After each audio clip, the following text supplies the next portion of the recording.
Market kelihatannya tidak terlalu bereaksi berlebihan setelah rilis data inflasi kemarin dirilis memang di atas ekspektasi. Tapi apa yang membuat hal tersebut terjadi?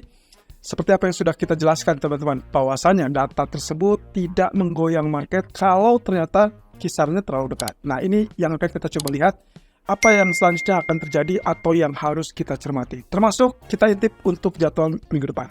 Ya, market mover untuk kali ini ada dua hal, yaitu terkait dengan sorotannya adalah terkait dengan data inflasi kemarin yang ternyata bisa dibilang good news tapi juga bad news. Bad newsnya saya coba terlebih dulu dilihat dari data yang ada. Sebetulnya kita melihat datanya di atas ekspektasi. Aktual berada di angka 3,7% dari ekspektasi 3,6%. Of course, that's bad. Ya, dan itulah yang terjadi. Respon marketnya, reaksi marketnya adalah strong dollar. Persis dengan apa yang secara teori kita uraikan. Nah, cuman masalahnya adalah kalau kita bandingkan dengan previous 3,7% itu adalah tidak berubah sama sekali. Jadi sebetulnya itu adalah kabar bagusnya teman-teman. Sekaligus juga memperkuat dengan apa yang terlihat di data core CPI atau inflasi inti yang terlihat turun 4,1%. Angkanya sesuai dengan ekspektasi 4,1% yang mengharapkan penurunan. Padahal bulan lalunya adalah 4,3%. Jadi disinilah letaknya kenapa disebut good news di dalam bad news. Bad newsnya adalah tadi yang kita bilang terkait dengan angka inflasi utama yang berada di 3,7%. Memang secara angka masih tetap di atas ekspektasi.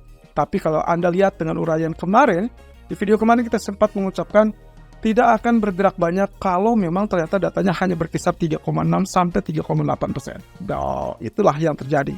Nah, sekarang kita bicara tentang kemungkinan-kemungkinan yang berimbas dari dampak inflasi tersebut. Nah, di sisi lain, yang membuat kenapa dolar mengalami penguatan itu ternyata bukan terkait dengan data inflasinya, teman-teman. Melainkan terkait dengan aksi jual obligasi dan itu sudah nampak sejak 3 hari terakhir sebelum rilis data inflasi. Dan yang dikhawatirkan adalah potensi tersebut menunjukkan bahwa minat terhadap obligasi Amerika sepertinya belum tumbuh. Itulah pula yang mengakibatkan begitu pasar obligasinya mengalami penurunan, maka disitulah yield obligasi atau yang sering kita bahas sebagai treasury yield atau imbal hasil obligasi mengalami kenaikan. Nah, seiring kenaikan imbal hasil obligasi tersebutlah yang akhirnya membuat dolar mengalami penguatan. Dan itu pula yang kenapa membuat emas mengalami penurunan, saham mengalami penurunan, dan juga other currency mengalami penurunan yang versus dolar.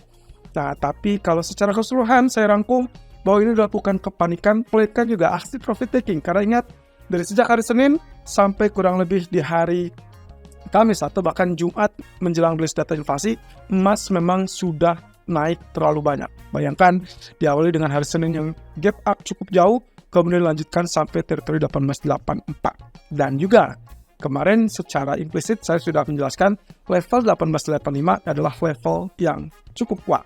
Jadi sebetulnya tidak akan terlalu kaget karena pergerakannya mulai turun. Cuman positifnya adalah meskipun dia turun pagi ini atau sampai siang hari ini kita sempat lihat emas kembali naik ke level kurang lebih 1877. Nah, tapi saya tidak akan mengincar zona buy, melainkan mungkin kita akan melihat ini sebagai relaksasi sebelum area-area berikutnya akan ditempuh. Tapi itu akan kita kupas nanti di sore hari saat live streaming. Oke, kita lanjut dengan potensi apa yang terjadi setelah data CPI. Ternyata JP Morgan memandang optimis terkait dengan inflasi yang memungkinkan untuk turun. Hal tersebut dikarenakan data yang kemarin terlihat atau dirilis menurut JP Morgan itu sudah sesuai ekspektasi, persis dengan ekspektasi mereka dan juga ekspektasi pasar. Jadi mereka menilai itu tidak mengkhawatirkan.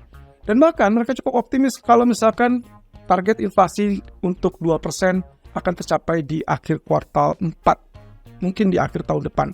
Tapi masalahnya itu masih cukup jauh. Dan yang terpenting di sini adalah yang menjadi pemicunya adalah faktor harga bensin. Yang menurut mereka atau pendataan mereka, harga bensin, harga 1 galon bensin di Amerika turun lebih rendah $0,19. Dan itu berarti kabar bagus untuk inflasi, teman-teman. Bahkan bisa saja untuk data bulan berikutnya, bisa saja kita dapatkan data inflasi yang relatif lebih lunak kembali. Dan itulah yang membuat kenapa JP Morgan memandang optimis kemungkinan CPI masih tetap dalam jalur yang memang kita harapkan, yaitu inflasinya mengalami penurunan.